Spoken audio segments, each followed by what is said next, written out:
तर मंडळी सकाळी 4:30-5च्या आसपास पाणी येऊन जातं आमच्याकडे. तर ते पाणी भरायलाच उठले होते मी आणि आज खूप गार वारं चालू होतं आणि मला पर्सनली यावर्षी खूप जास्त थंडी वाजते. कदाचित नदी जवळ असेल त्यामुळे सुद्धा असेल, पण खूप छान वाटतंय. खूप छान गारवा पसरलेला असतो. लवकर उठली आणि पटकन आंघोळ केली. तर आता मी इथे स्वयंपाक करते. इथे मी कोबीची भाजी करून घेतली, पटकन व्हावी म्हणून कुकरमध्येच करून घेतली. त्याच्यात सगळं काही टाकलंय, बटाटे, कोबी, त्याच्यानंतर आपला टमाटा वगैरे. आता भाजी रेडी झालेली आहे आणि आता मी पटकन पोळ्या करून घेते. त्यांच्यासाठी चहा पण ठेवलेला आहे. तर मंडळी स्वयंपाक झाल्याबरोबर चहा वगैरे केला आणि यांना चहा दिला, नाश्ता दिला आणि त्यानंतर यांचा टिफिन वगैरे पॅक केला. यांचं सगळं बेसिक आवरलं गेलं ना, त्यानंतर मग मला माझं घर आवरायला मी मोकळे होते.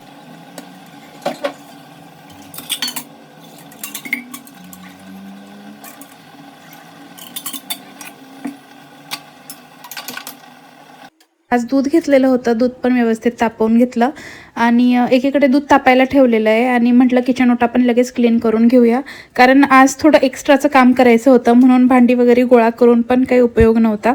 त्याच्यामुळे जी भांडी स्वयंपाकाची होती ती पण घासून घेतली, किचन ओटा पण व्यवस्थित पुसून घेतला. तर काल होता गुरुवार, म्हणजे आमचा बाजाराचा दिवस असतो. पण झालं काय की काल ना फ्रीज क्लीनच नव्हतं.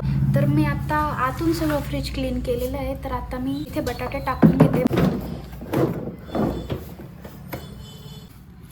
या मिरच्या आणलेल्या आहेत, या खूप आणल्या यांनी. एवढ्या का आणल्या काय माहिती. सकाळी ठेचा करून बघितला होता तर तो खूप फिक्का होता, म्हणजे मिरच्या अजिबात तिखटच नाही आहेत. म्हणजे त्या तळून खाण्यासाठी ठीक आहेत, पण त्या एवढ्या मिरच्यांचं काय करावं आता खरंच कळत नाही आहे. खूप आहेत त्या मिरच्या.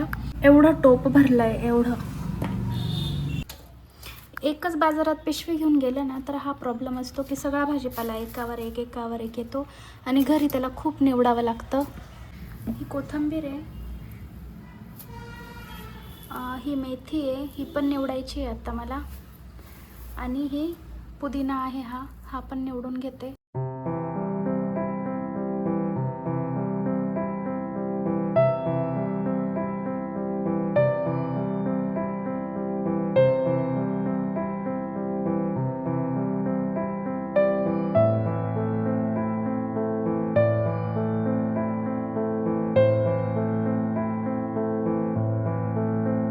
तर ही क्लिप जेव्हा शूट करत होती तेव्हा बाहेरून खूप आवाज येत होता. मला नंतर लक्षात आलं की खूप वेगळा नॉईज येतो आहे बाहेरचा. सो मी आत्ता सांगते तुम्हाला. सगळ्या काही बरण्या होत्या त्या मी स्वच्छ करून घेतल्या. काही बरण्या मी वरच्यावरच पुसून घासून घेतल्या, कारण त्यामध्ये सामान होतं आणि त्या अशा गोष्टी होत्या ज्या असं कायम यूज होत नाही. त्यामुळे त्या बाहेरच्या बाहेर साफ केल्या, कारण त्याला जास्त हात पण लागत नाही. आणि बऱ्याच दिवसापासून बरण्या घासू म्हटलं पण होत नव्हतं, कारण मी काही दिवसांसाठी मम्मीकडे पण गेली होती आणि त्यामुळे किराणा आणून कधीचा पडलेला होता. अर्ध्याच्या वर जे पण सामान आहे ते सगळं सामान वापरलं पण जात होतं.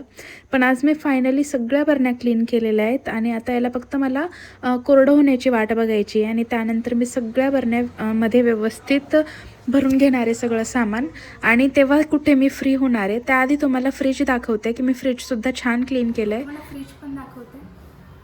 तर मंडळी आत्ता सगळं फ्रीज क्लीन केलं आहे मी. इथे आता मेथी लगेच निवडून ठेवली मी.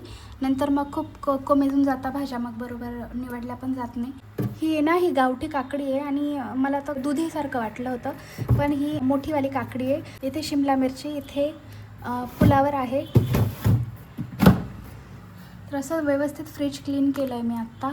तर हे व्हेज हक्का नूडल्स आहेत ना, हे घेऊन आली होती मी. तर कधीचं करायचं म्हटलं तर सगळ्यात आधी आपल्याला तेल घेऊन घ्यायचं आहे. त्याच्यानंतर आपल्याला त्याच्यामध्ये अद्रक लसूण जे बारीक बारीक चॉप केलेले असतात ना ते टाकायचे. पेस्ट नाही करायची, त्याला चॉपच करायचं आहे बारीक बारीक.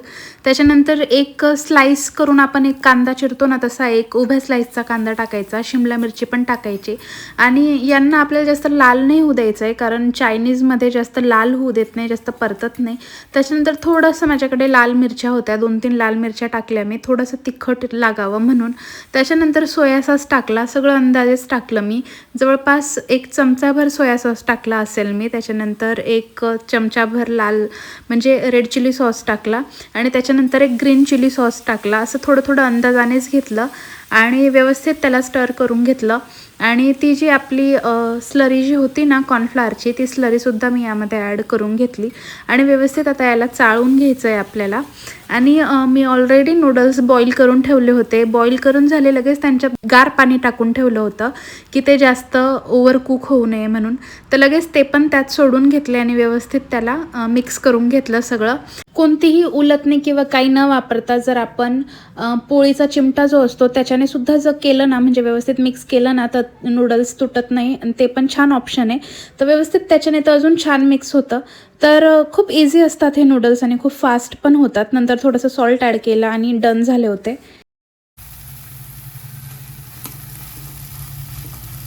तर जेवण वगैरे सगळं आटोपलंच होतं. तर म्हटलं आता उद्यावर नेण्याऐवजी आत्ताच व्यवस्थित पुसून घेऊया बरण्या आणि व्यवस्थित भरून घेते आत्ताच. तर मी जास्त काही पॅकिंग फोडला नाही, जे जसं होतं तसंच बरणीमध्ये टाकलं आणि बाकीचं मैदा वगैरे जे आहे ते तसंच्या तसंच ठेवलं. जेव्हा लागेल तेव्हा फोडलं जाईल. आणि हे जे तांदूळ आहेत ना, यांना म्हटलं कीड लागू नये म्हणून त्याच्यामध्ये लवंगासुद्धा टाकून घेतल्या मी, कारण एकदा ना तसेच सोडून दिले होते तर त्याला कीड लागून गेली होती. त्याच्यामुळे यांना लवकर कीड लागू नये म्हणून मी त्याच्यात लवंगा ॲड केलेल्या आहेत. काली मूछ आय थिंक तांदूळ आहे हा. असा किराणा सेट केला आहे मी. कडधान्य जे पण आहे ना ते जसंच्या तसं ठेवलं आहे, त्याला अनपॅक नाही केलं आहे मी, कारण ना खूप जास्त कीड लागते पावसाळ्याच्या दिवसात कडधान्याला. त्याच्यामुळे ते आहे तसंच ठेवलं आहे. जेव्हा वापरात येईल तेव्हा त्याला फ्रीजमध्ये ठेवावं लागेल. अर्धा किराणा इथं आहे. मसाल्याचा डब्बासुद्धा व्यवस्थित भरून ठेवलेला आहे. आज पाव घेऊन ठेवले कारण आज पावभाजी करण्याचा बेत आहे म्हणून. पण झालं असं, आज सिलेंडर पण संपलं आहे, सिलेंडरची टाकी संपली आहे. आता ते भरून येईल का नाही हे पण माहिती नाही आणि तेच खूप टेन्शन आलेलं आहे.